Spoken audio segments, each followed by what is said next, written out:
नमस्कार दोस्तों। समस्या बड़ी या समाधान?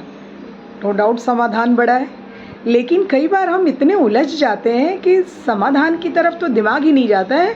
हम उसी समस्या में ही उलझे रह जाते हैं और उसी को बहुत बड़ा बना के देखते रह जाते हैं कि क्या हो, कैसे हो, रास्ता नहीं सूझ रहा है, नहीं सूझ रहा है और फिर हम ईश्वर को कोसने लगते हैं, परिस्थितियों को कोसने लगते हैं। आस-पास के जो भी हमारे लोग उससे संबंधित होते हैं, हम उन्हें कोसने लग जाते हैं। तो हुआ यूँ दोस्तों कि 15 दिन पहले की बात है। उत्तराखंड में थी और एक पहाड़ी रास्ता था, मुझे जाना एक प्रोग्राम के लिए बहुत ज़रूरी था। निकली घर से, थोड़ा पहाड़ी रास्ता और जंगल का रास्ता था, वहाँ से निकलते अचानक से पता चला कि पता नहीं एकदम से गाड़ी रुक गई। मैंने ड्राइवर को पूछा, क्या हुआ भाई? बोला, कुछ नहीं मैडम, टायर पंचर हो गया। कोई नहीं, मैं अभी चेंज करता हूँ। मैंने कहा जल्दी करो, टाइम पे पहुँचना ज़रूरी है। अब उसने खोला और झटके में जल्दी-जल्दी करने की कोशिश में था, वो निकाला उसने। जैसे ही निकाला वो उठाया उसने और ध्यान नहीं दिया और वो चारों बोल्ट थे वो पहाड़ के ऐसे नीचे साइड से। अब तो बिल्कुल सकते में कि अब क्या करेंगे? और दूर-दूर तक दोस्तों पहाड़ी रास्तों में इस तरह से सहायता मिलना बहुत मुश्किल होती है। कहीं-कहीं बीच-बीच में जहाँ जंगल है ना, वहाँ नेटवर्क भी नहीं आते हैं कि आप किसी तरीके से किसी से मदद ले सकें। अब मैं बिल्कुल परेशान होने लग गई। मैंने कहा कैसे करेंगे, क्या करेंगे? और वो जंगली भी एरिया था, जंगली जानवर भी हो जाते हैं। प्लस वहाँ पे जहाँ टाइम दिया हुआ था वहाँ पहुँचना बहुत ज़रूरी था। मैंने कहा अब कैसे करेंगे यार, अब कुछ तो करना पड़ेगा। कहा देखते हैं मैडम क्या कर सकते हैं। आस-पास उसने पता किया तो पता चला कि 22 किलोमीटर दूर कहीं वो है। अब हमने कहा कि अब इस तरह से और उन रास्तों पर मतलब सोच के ही पसीना आने लग गया इतनी ठंड में भी कि कैसे क्या करेंगे। अब फ़िलहाल आके बैठ गई और भगवान को याद करने लग गई और दिमाग में एकदम से चले तो चले कैसे? तब तक एक बच्चा था, 10-12 साल का बच्चा, ऐसे टहलता हुआ और वो पहिए को ऐसे हाथ से वो डंडी मारते हुए, नहीं वो टायर के पहिए बच्चे खेलते हैं, ऐसे मारते हुए चला जा रहा था। पहाड़ी बच्चा उधर का, वो गाँव का वही सा बच्चा था। वो पास में आया तो मैंने कहा शायद इससे पूछो, तो ड्राइवर बोला मैडम इसको क्या मालूम होगा, बच्चा दिख रहा है ये। मुझे भी लगा सही बात है, बच्चे को क्या अंदाज़ा होगा उसमें। वो लेकिन बच्चा समझदार था और पीछे पलट गया जब उसने आगे तो बढ़ गया, वो अपनी धुन में था खेलने की, लेकिन जब आगे बढ़ गया और गुजरते हुए उसने बगल से ऐसे घूम के मुझे देखा, जब उसको लगा कि हाँ कोई महिला बैठी हुई है उसमें, तो वो पलट के पीछे आया और मुझसे पूछा आंटी क्या बात है? तो मैंने कहा बेटा ऐसी-ऐसी बात है। तो बोला कोई दिक्कत तो नहीं होनी चाहिए, क्या देखता हूँ क्या, लेकिन अब वो भी क्या करता, पहाड़ी जगह वो तो बोल्ट तो नीचे जा चुका था। अब ड्राइवर को बोला कि भैया इसमें इतना क्यों सोच रहे हो? बाकी के तीनों में से एक-एक बोल्ट निकालो, उस वाले में लगा लो और आगे चले जाओ। धीरे-धीरे गाड़ी चलाना, आगे जाके जब दूसरे गाँव पहुँचोगे, वहाँ पे मिल जाएगा कोई मैकेनिक वाला, वहाँ से लगा लेना।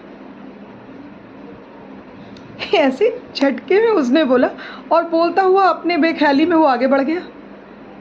मैं भी सोच रही हूँ कि यार इस छोटे से बच्चे ने इतनी दिमाग लगाई और ड्राइवर कह रहा है मैडम ये तो बिल्कुल सही कह रहा, फटाफट उसने निकाला और चेंज किया उसने और फिर आगे बढ़े हम। मैं रास्ते भर सोचती रही कि इस बच्चे ने कैसे एक झटके से इसका उपाय ढूँढ लिया और हम बैठे हुए घंटे भर से हमारे दिमाग में ये बात क्यों नहीं आई?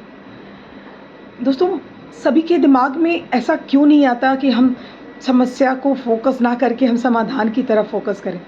एक कारण और भी समझ में आता है। वो बच्चा दरअसल उस समस्या में उलझा नहीं था, वो दूर था उससे, लिप्त नहीं था उसमें, डिटैच था। तो जब हम किसी चीज़ से दूर होके जब हम देखते हैं ना, तो वो पूरा परिदृश्य हमें समझ में आता है और हमें उसका उपाय भी समझ में आता है, समाधान भी समझ में आता है। सेम हमें यही करने की ज़रूरत होती है दोस्तों कि हम किसी भी समस्या में लिप्त ना हों, उसको ओढ़ ना लें अपने ऊपर, उससे अलग होके सोचने की ज़रूरत है और अगर हम अलग होके सोचेंगे तो ज़रूर रास्ता निकल के आता है। तो बहुत सारी ज़िंदगी की ऐसी परिस्थितियाँ होती हैं, जहाँ हमें इस तरह से सोचने की ज़रूरत होती है कि आप थोड़ी देर के लिए दृष्टा बन जाओ, दूर से देखो उसको। वहाँ आप सोचो ही नहीं कि आप हो उस समस्या में, बस ये सोचो कि अगर ये किसी और के ऊपर आई होगी तो उसको वो कैसे देखेगा। अगर कभी इस तरीके से आप देखो ना, तो बड़े से बड़े सवालों के जवाब मिलते हैं दोस्तों। समस्या तो खैर फिर भी छोटी चीज़ है, कोई भी समस्या आती है तो काफ़ी बड़े रूप में आती है, मगर हर एक समस्या का समाधान है इस जीवन में। इस संसार में, इस दुनिया में कोई भी चीज़ ऐसी नहीं बनी है जिसका समाधान ईश्वर ने, इस यूनिवर्स ने, इस ब्रह्मांड ने ना रखा हो। अंधेरे से अंधेरे कमरे में, अंधेरे से अंधेरे गुफाओं में भी एक कोना, एक झिर्री, एक झरोखा कहीं होता है जहाँ से एक रोशनी की किरण आ रही होती है। उसी तरह से हमारी ज़िंदगी के भी इस अंधेरे कोने में, हमारी इन समस्याओं के बीच में भी कहीं एक छोटा-सा एक उपाय होता है, जो हमारे लिए एक रास्ता बनाता है। हमें सिर्फ़ उस रास्ते को पहचानने की ज़रूरत है, उस रस्सी को, एक करण को एक समझ के आप उसको रस्सी के सहारे से ऊपर निकलने की ज़रूरत होती है।